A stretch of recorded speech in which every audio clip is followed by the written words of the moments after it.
Do you ever feel like you're being pulled in 100 different directions at once? Like the world is a relentless tide of noise, notifications, and expectations, and you're just trying to keep your head above water.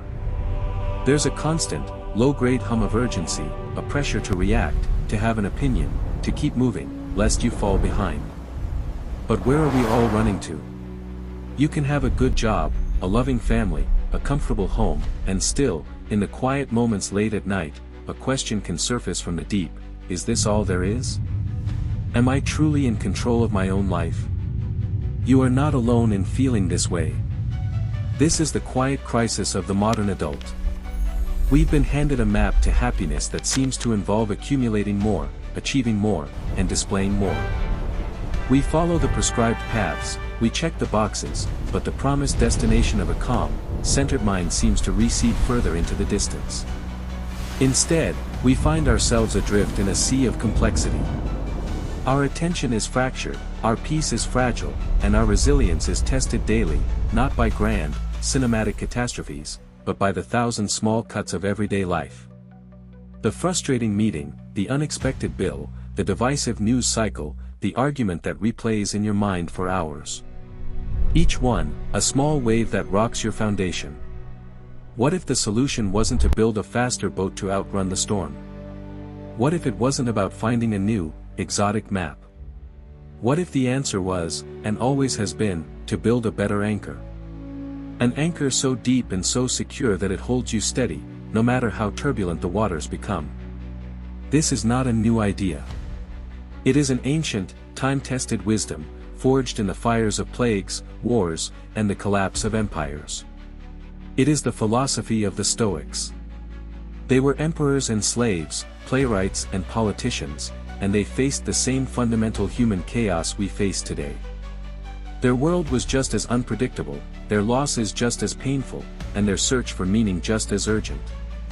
From this crucible, they developed a practice, a way of life designed not to eliminate hardship, but to make a person immune to being broken by it. They understood a profound truth, one that our modern world of comfort has caused us to forget. That truth is this: you do not become unbreakable through ease. You become unbreakable through clarity. Clarity of purpose when the world offers distraction. Clarity of perception when your mind wants to create drama. Clarity on what is yours to control and what you must release. This is the Stoic shield. It is not a passive defense, it is an active practice of building an inner fortress, a citadel within your own mind that no external event can breach unless you grant it permission. This video is your guide to building that fortress. But this will not be a simple history lesson. We are not here to merely admire the architecture of these ancient minds. We are here to get our hands dirty. We are here to learn how to mix the mortar and lay the stones ourselves. We are going to build, together, the three essential foundations of an unbreakable mind. A structure for your inner life that will allow you to navigate the pressures of our time with grace, with strength, and with a quiet confidence that does not need to announce itself. It simply is. So, take a deep breath. Let the noise of the outside world fade for a moment. And let's begin the real work. 1. The compass. Find your true north. The first foundation of a resilient mind is not a tactic or a trick. It is the most fundamental tool of navigation a human being can possess, a compass. Not a compass for the wilderness, but for your inner world. A compass that orients you when you are lost in the fog of obligation, that gives you a fixed point in a spinning world, and that distinguishes the signal from the noise. This compass has a name: purpose. And learning to use it begins with understanding where you are standing right now, on the unshakable ground of reality. We often think of purpose as some grand, earth-shattering mission, a destiny we must discover hidden somewhere out in the world. We imagine it's reserved for the Steve Jobs, the Martin Luther King Jr.'s, the Einsteins of history. And in this belief, we often feel discouraged. What is my grand purpose? I'm just trying to get through the week. The Stoics saw it differently. For them, purpose wasn't a lightning bolt of inspiration. It was a conscious, deliberate choice made every single day. It was the answer to the question, who do I want to be? It was the internal standard against which all actions were measured. Marcus Aurelius, the most powerful man in the world at the time, reminded himself in his private journal that his purpose was to live according to nature, to serve the common good, and to meet the challenges of his role with wisdom and justice. His purpose wasn't to be a famous emperor, his purpose was to be a good emperor. That is a critical distinction. It shifts the goal from an external outcome, which is never fully in our control, to an internal standard of character, which always is. This isn't just feel-good philosophy. It is a profound psychological technology. Modern science is only now catching up to what the Stoics knew intuitively. In a landmark meta-analysis published in the Journal of Affective Disorders, researchers synthesized data from 16 different studies involving over 100,000 people.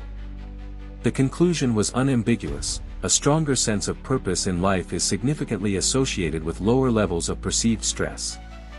This finding held true across different ages, genders, and cultures. Think about what this means. Having a why acts as a natural buffer against the what of life. It functions like a psychological immune system. When you know what you are enduring for, the endurance itself transforms from suffering into training. A difficult project at work is no longer just a source of stress, it's an opportunity to practice excellence. A conflict with a loved one is not just a painful episode, it's a chance to practice patience and understanding. Your purpose becomes the frame that gives meaning to the picture of your life. Without it, you are just reacting to the events. With it, you are responding from a place of strength. So how do we find this purpose if it doesn't arrive in a flash of insight? We begin by looking inward, not outward. We start by asking better questions. Not, what do I want to achieve, but, what do I value? Not, what will make me happy, but, what is worth struggling for? Your purpose often lies at the intersection of your talents, your values, and the needs of the people around you. It may not be to found a global charity. It may be to be the kind of parent whose children feel safe and seen. It may be to be the kind of craftsman whose work is honest and durable. It may be to be the kind of friend who listens without judgment. These are not small things. They are the very fabric of a meaningful life. They are sources of immense, quiet power. But having a direction is only half of the equation. A compass is useless if you refuse to accept the terrain you are standing on. You can have the best map in the world, but if it tells you there's a bridge ahead and you arrive to find a raging river, you have a choice. You can stand on the bank, shaking your fist at the sky, furious that the map was wrong, that reality did not conform to your expectations. Or, you can accept the reality of the river and start looking for a place to cross, or begin building a raft. This is the second critical component of your inner compass, the radical acceptance of reality as it is, not as you wish it were. This is perhaps the most misunderstood concept in all of Stoicism. Acceptance is not passivity. It is not resignation. It is not giving up. It is the exact opposite. It is the strategic decision to stop wasting your finite energy on fighting unwinnable battles. The primary source of our anxiety and frustration is not the events of our lives, but the gap between our expectation of those events and the reality of them. Pain is inevitable, suffering is a choice. And that choice is often made the moment we decide to argue with what is. Think of the energy you have spent being angry about things you absolutely cannot change. The traffic jam. The rainy day on your vacation. A past mistake. The way someone else chose to behave. It's like trying to push a river upstream. It is exhausting, and it is utterly futile. The Stoic makes a simple, pragmatic choice, to conserve that energy for the things they can influence. This ancient wisdom now forms the bedrock of one of the most effective modern psychotherapeutic approaches, acceptance and commitment therapy, or ACT. Thousands of controlled trials have shown that ACT is incredibly effective at reducing anxiety, depression, and stress. And its core principle is identical to the Stoic one. It teaches people to stop the war with their inner experiences. To accept uncomfortable thoughts and feelings as visitors that come and go, rather than as invaders to be fought to the death.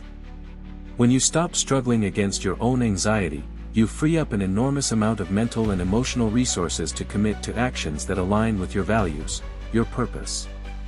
The Stoics were practicing evidence-based psychology 2 millennia before the evidence was in. This brings us to the practical, razor-sharp tool that brings purpose and acceptance together. It is the steering wheel of your inner life. The Stoics called it the dichotomy of control. It is a simple, yet life-altering filter. In any situation, you ask, what, in this moment, is truly within my control, and what is not? The list of things not in your control is vast. You cannot control the economy, the weather, or the aging process. You cannot control what other people think, say, or do. You cannot control the outcome of your efforts, whether your business succeeds or your presentation is applauded. You cannot control your reputation, your health in the absolute sense, or whether people like you. To invest your peace of mind in any of these things is to build your house on the sand. The list of things within your control is much shorter, but it is where all your power lies. You control your beliefs and your judgments about external events. You control your intentions. You control the effort you put forth. You control your decisions and the actions you take. You control the character you choose to embody. That's it. That is your entire domain. But it is enough. It is everything. Let's make this real. At work, you cannot control your boss's sudden restructuring of the department. You can't control that a project you worked on for months is now shelved. That is external. Wasting energy on anger and resentment is pushing the river. Instead, you apply the dichotomy. What can you control? You can control your professionalism in the face of the news. You can control your immediate response, to update your resume, to network with colleagues, to assess the new landscape and identify new opportunities. You control your attitude, choosing to see this as a potential door opening rather than one slamming shut. In your family life, you cannot control your teenager's sullen mood or their questionable choice of friends. You cannot force them to see the world as you do. That is their path. Arguing, demanding, and worrying endlessly is investing your peace in something outside your domain. The dichotomy brings you back to your power. What can you control? You can control the love and stability of the home you provide. You can control the quality of the advice you offer, delivered with respect, not force. You can control the example you set. You can control your own emotional state, so you don't add your own chaos to theirs. This practice, repeated daily, is transformative. It acts as a mental cleanup. It declutters your mind from the useless anxieties and resentments about things you cannot change. It focuses your attention, like a laser, onto the small arena where you are sovereign. It is the ultimate antidote to the feeling of powerlessness. You are never a victim of your circumstances, because your response is always your choice. So, this is the first foundation, the compass of the unbreakable mind. It is a 3-part system. Your purpose is your true north, the direction you have chosen. Acceptance is your understanding of the map, seeing the terrain for what it truly is. And the dichotomy of control is how you steer, moment by moment, focusing only on the rudder, not on the vast, unpredictable ocean. Let's put this into practice, right now. Your actionable step for today is this: identify one single thing that is outside your control that you have been pouring your precious energy into. Maybe it's a political issue, a past regret, or the opinion of a specific person. Just one thing. Acknowledge it. See the energy you've been wasting. Now, pivot. What is the one action, no matter how small, that is within your control right now that would be a better use of that energy? Maybe it's going for a walk. Maybe it's making a healthy meal. Maybe it's writing down 3 things you're grateful for. Take that energy back from the world and invest it in your own domain. I'm genuinely curious to see what this looks like for you. What is the one thing outside your control you're going to release today, and what is the one action you'll take instead? Let me know in the comments below. Reading through the experiences of others is a powerful reminder that we are all on this path together. Your journey can be a map for someone else. 2. The forge, build strength in a world of comfort. Once your compass is set, once you have established your purpose and accepted the landscape of reality, the journey truly begins. But a journey requires more than just a map, it requires a traveler strong enough to walk the path. And this brings us to a difficult truth, a paradox of our modern age: the very comfort that we strive for, the ease that we engineer into every corner of our lives, has become one of the greatest threats to our inner strength. This is where we enter the second foundation of the unbreakable mind, the forge. The place where we intentionally build resilience, not by avoiding difficulty, but by seeking it out in controlled, deliberate ways. Think about the world we have built for ourselves. At the touch of a button, we can change the temperature of our homes, summon food to our doorstep, and access the entire library of human entertainment. We have systematically eliminated a vast range of physical and mental frictions that were a non-negotiable part of the human experience for millennia. We no longer have to endure the cold, tolerate boredom, or wait for gratification. While these conveniences have certainly made life more pleasant, they have come with a hidden cost. They have made us soft. Our resilience is like a muscle. It grows stronger only when placed under stress. When a muscle is never challenged, it atrophies. It weakens not from injury, but from disuse. In the same way, when we are never uncomfortable, never challenged, never forced to endure even minor hardships, our psychological resilience begins to wither. Our tolerance for discomfort plummets. A minor inconvenience, like a slow internet connection or a delayed flight, can trigger an outsized reaction of frustration and anger. We begin to fear discomfort, to see it as an anomaly, an injustice that must be immediately rectified. We lose our calluses, and the normal, bumpy road of life begins to feel like walking on broken glass. The Stoics understood this danger with perfect clarity.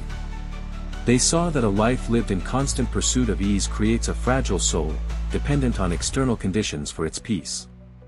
Seneca, one of the great Stoic writers, observed that difficulties strengthen the mind, as labor does the body. They knew that to be prepared for the inevitable, involuntary hardships of life, illness, loss, betrayal, one must practice with voluntary hardships. They saw life as a training ground, not a vacation. This is the core principle of the forge: you must choose your challenges, or your challenges will choose you. And if you have not trained, you will not be ready. This is not a call for self-punishment. It is a call for self-preparation. It is the intelligent, strategic application of stress to create strength. Let's talk about the most accessible and powerful tool in the Stoic forge, the cold shower. It sounds simple, almost trivial.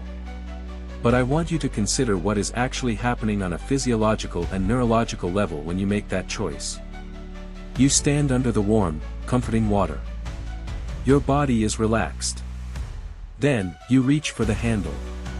Every instinct, every nerve ending, every ancient survival circuit in your brain screams, "No. Don't do it. Stay in the warmth. Stay safe." To deliberately turn that handle to cold is an act of pure will. It is a declaration of command over your most primitive impulses.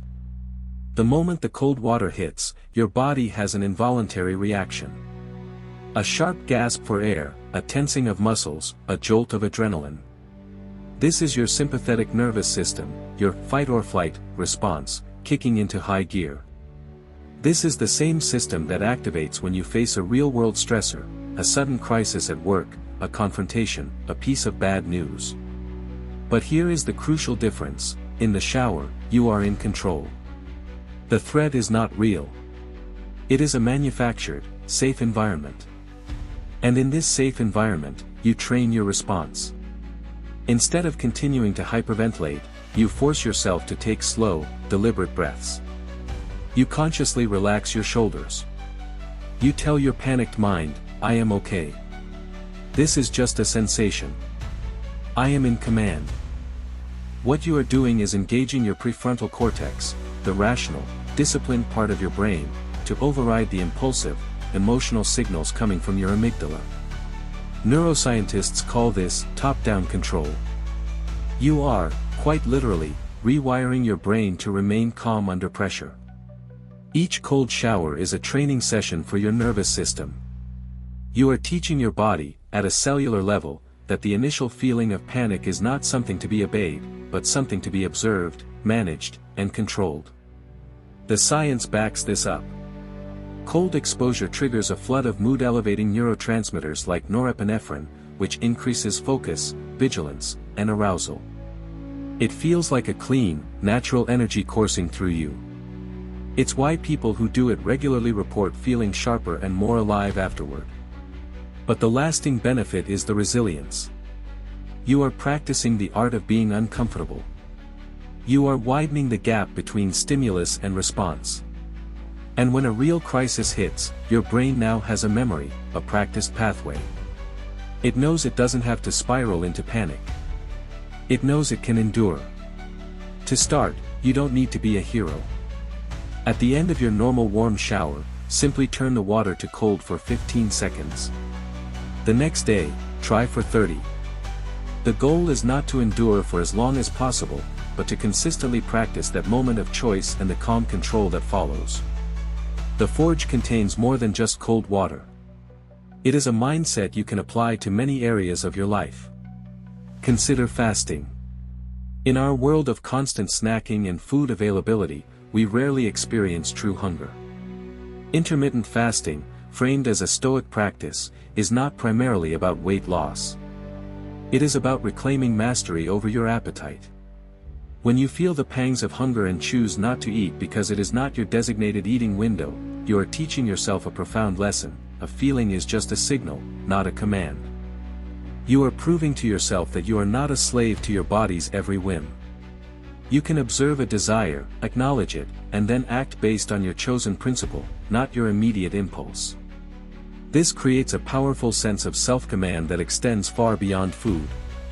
The same principle applies to physical exertion. When you are exercising and your mind begins to plead with you to stop, to quit, to take it easy, that is the moment you have entered the forge. Pushing through for one more repetition, one more minute, one more mile, is not just about building physical strength. It is about building mental proof. You are showing yourself that your limits are further than your mind believes. Each time you push past that voice of weakness, you weaken its authority. You are collecting evidence of your own resilience, building an internal narrative of a person who does not quit when things get hard. And in our hyper-connected age, there is a new form of discomfort we must learn to embrace: boredom. The constant stimulation of our phones has trained our brains to expect a never-ending stream of dopamine hits. We have become allergic to the quiet, unstructured moments. To deliberately put your phone in another room for a few hours is a modern form of voluntary hardship. To sit in silence without a screen, to go for a walk without a podcast, to simply be with your own thoughts, this is a powerful act of rebellion against the attention economy. It is uncomfortable at first. You will feel a phantom itch to check your device. But by resisting it, you are training your attention muscle. You are reclaiming your ability to focus deeply, to think clearly, and to find peace in your own presence rather than in external validation. This training does not require a grand gesture. It is forged in the quiet, unseen choices of your daily life. It is choosing to take the stairs instead of the elevator.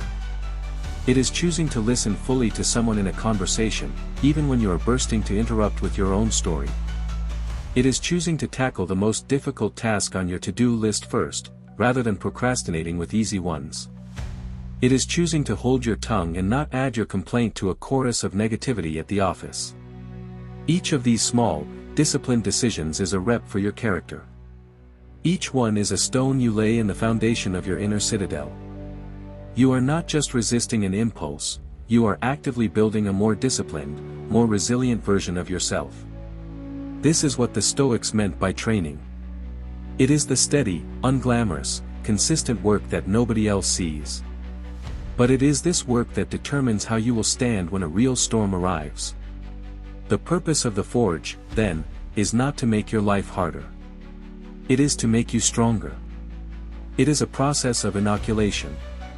By exposing yourself to small, controlled doses of stress, you build up an immunity to the large, uncontrolled stresses of the world. You become like a blacksmith's blade. It is not by being kept in a velvet box that it becomes strong, but by being heated in the fire, hammered on the anvil, and plunged into the cold water. It is the very process of facing stress that makes it sharp, durable, and unbreakable. Once you have a compass to guide you, and you have forged the strength to endure the journey, you are ready to face the world as it is. You are ready to apply this inner work to the chaos and unpredictability of life itself. And that is where we will turn next. 3. The alchemy turns setbacks into structure.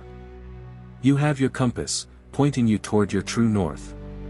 You have entered the forge, hammering and shaping your will into something strong and durable. You have done the internal work. But the world does not care about your training plan. Life is unpredictable. It will test you, not when you are ready, not on your own terms, but when you least expect it. Your plans will fail. People will disappoint you. Setbacks will arrive like storms from a clear blue sky. This is not a possibility, it is a certainty. And what you do in these moments is the final, and most crucial, foundation of the unbreakable mind. This is not about defense. This is not just about endurance. This is about offense. This is alchemy. It is the sacred art of taking the most difficult, painful, and undesirable experiences of your life, the lead of your suffering, and transforming them into the gold of your character, wisdom, and strength.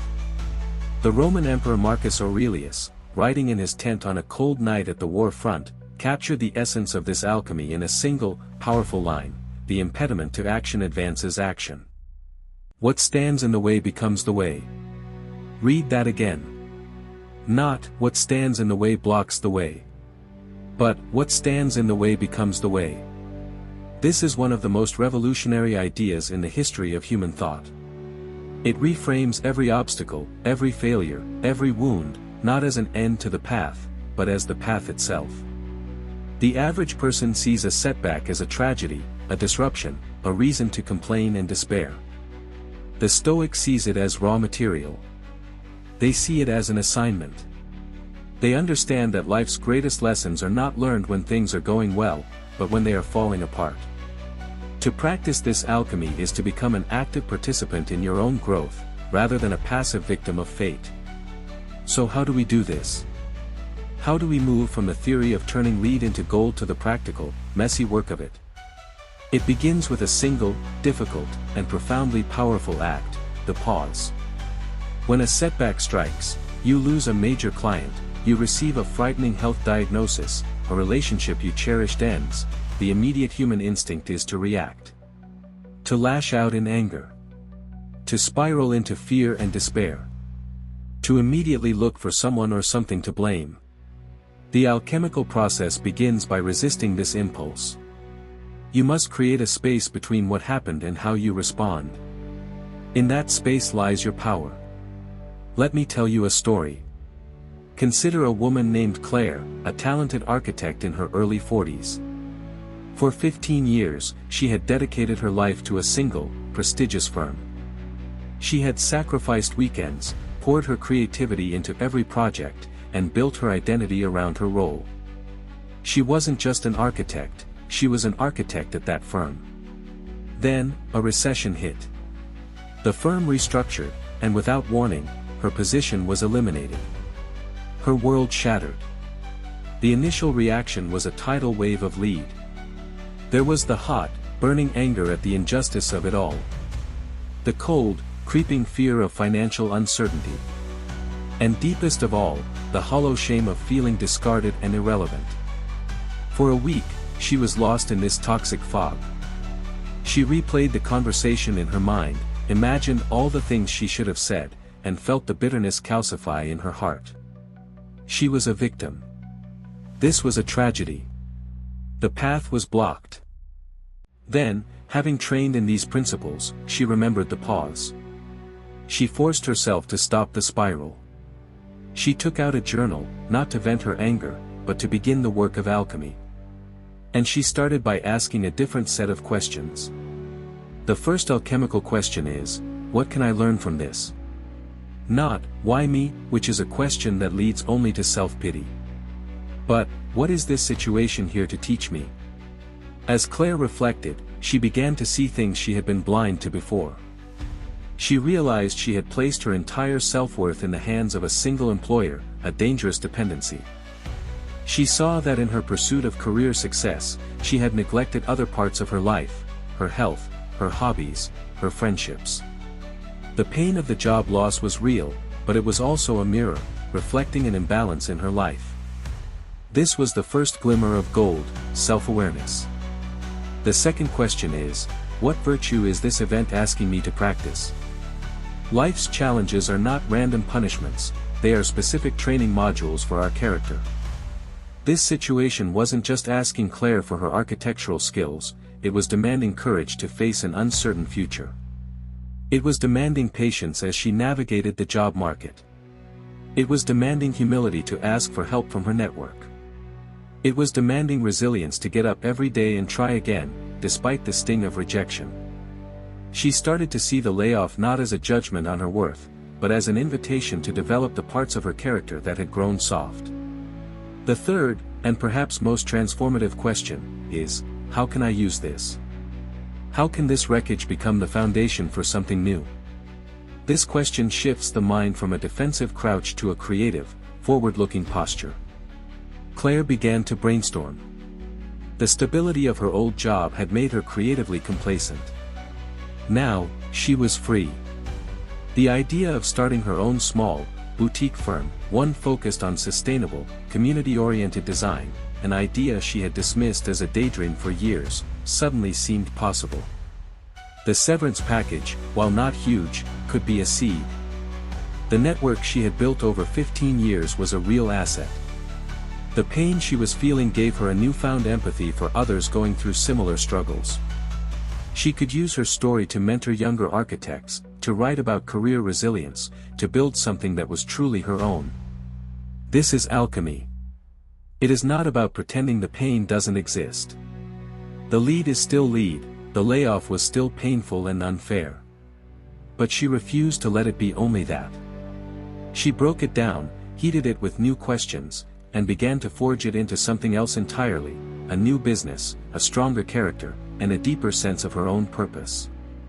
What stood in the way, the loss of her job, literally became the way to a more authentic and fulfilling life. This process is inextricably linked to the mastery of emotional endurance. The alchemical transformation cannot happen if you are completely overwhelmed by your emotions. But it also cannot happen if you suppress them. A Stoic does not aim to be an emotionless robot. They aim to feel their emotions fully, without being enslaved by them. They learn to treat their feelings as important data, but not as dictators. Grief, anger, fear, these are natural responses to loss and threat.